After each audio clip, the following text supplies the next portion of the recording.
اهلا بيك، الله يكون في العون. ربنا يخليك يا فندم، ربنا يخليك. يعني بعد الطرق والكباري الان ما هو التحدي الاساسي امام وزير النقل؟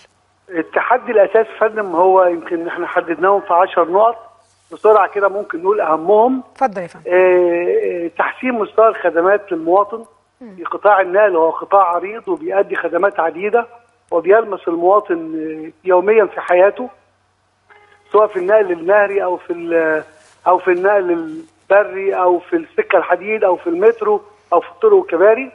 تاني حاجه عندنا تحسين مستوى الامن والسلامه.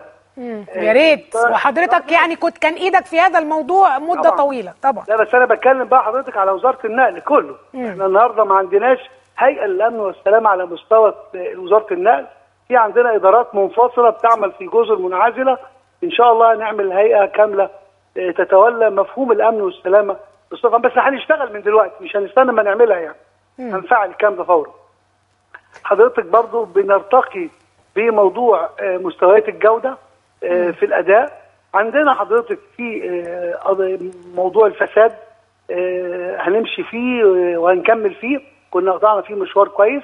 المشروعات المتعثره اللي من سنه 2006 و2009 كنا قطعنا فيها شوط كويس في الطرق والكباري. هنعمم بقى على بقيه الهيئات استثمار اصول الدوله لتغذيه الاستثمارات.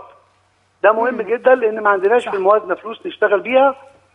فاحنا هنبتدي نشتغل بده بسرعات اكبر. وفعلا بدانا النهارده، عملنا اجتماع مع القيادات بتاع الوزاره، وان شاء الله خلال 3 ايام هنأكد الرؤيه اللي احنا حاطينها وهندققها. طيب سؤالين يا فندم.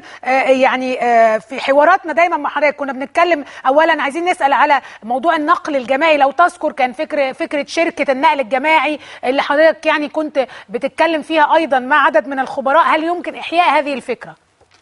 اكيد احنا عندنا استاذ رميس في النقل عموما في حاجتين 2، ما حدش يزعل مني لما اقول الحقائق، انا بقول اللي زي ما هي كده. احنا عندنا